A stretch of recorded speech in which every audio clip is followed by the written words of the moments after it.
الحمد لله وأصلي وأسلم على من بعث رحمة للعالمين فضل شهر الله المحرم. قال النبي صلى الله عليه وسلم: أفضل الصيام بعد رمضان شهر الله المحرم، وأفضل الصلاة بعد الفريضة صلاة الليل. رواه مسلم. قال ابن القيم: ولا يثبت عن النبي صلى الله عليه وسلم فيه شيء، أي في فضائل شهر الله المحرم، غير أحاديث صيامه، وما عداها فباطل. لطائي المنار المنيف. Alhamdulillah, on a vu ce mois sacré son importance. On a vu pourquoi est-ce qu'il a été appelé le mois d'Allah. On a vu aussi qu'il faut éviter au maximum les péchés durant ce mois sacré et les autres mois sacrés. Maintenant, quel est le mérite de ce mois? Le prophète dit, sallallahu alayhi wa sallam, Afdalu siyami ba'da Ramadan shahrullahi al-haram. Le meilleur des jeûnes après Ramadan, c'est le mois d'Allah qui est Muharram. C'est-à-dire le jeûne du mois d'Allah qui est Muharram. Et le meilleur la meilleure des prières après la prière obligatoire, c'est la prière de la nuit. Hadith rapporté par Muslim. Donc ces hadiths nous montrent l'importance de jeûner durant les mois sacrés et surtout durant ce mois. Déjà, il y a des hadiths où Rasulullah sallallahu alayhi wa sallam a conseillé à un compagnon qui jeûnait beaucoup. Il jeûnait presque tous les jours. Il jeûnait tous les jours et Rasulullah sallallahu alayhi wa sallam lui a donné des indications. Et parmi les recommandations qu'il lui a faites, les facilités qu'il lui a faites, c'est de jeûner les mois sacrés. Et ici, ce hadith précise le mérite du jeûne dans le mois de Muharram. Il faut comprendre que, alors ici, le jeûne surrogatoire est de deux sortes.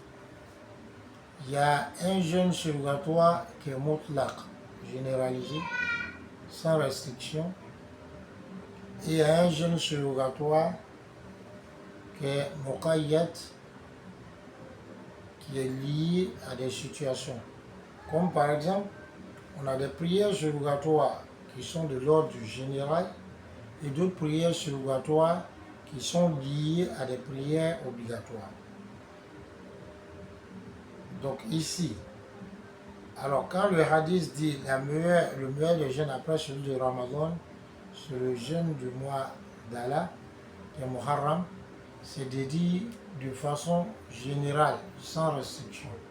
Sinon, c'est clair que le jeûne qui est rattaché au jeûne obligatoire comme Ramadan, c'est-à-dire Sha'ban, ça c'est meilleur par rapport au fait que ce soit rattaché à Ramadan.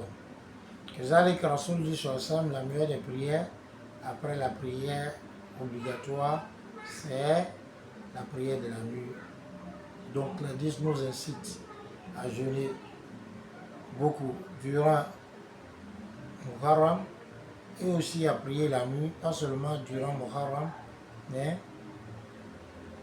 dans toutes les nuits, à la mesure de notre possible. Donc quand il me dit Rahimahullah, et il n'a pas été rapporté de façon authentique.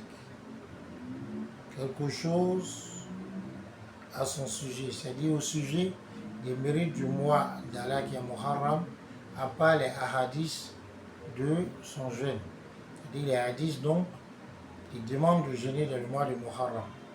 Et les autres hadiths en dehors de cela sont nuls. On voit Al-Manar Al-Munif, la page 111. Donc ici, on va se demander, est-ce qu'on jeûne tout le mois de Muharram? Non. Rasulullah sallallahu alayhi wa sallam, il est rapporté qu'il n'y a pas un mois qu'il a jeûné entièrement, sauf Ramadan.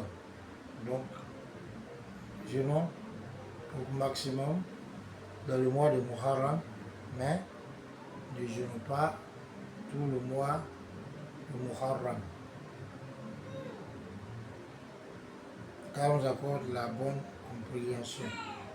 Donc ça, c'est le mérite donc qui se rattache au mérite qui se rattache au mois de Muharram dans sa globalité. On va voir qu'il y a des jours spécifiques, un jour spécifique dans le mois de Muharram, alors qui a aussi un mérite spécifique, car nous accorde la bonne compréhension. Salam alaikum wa rahmatullah.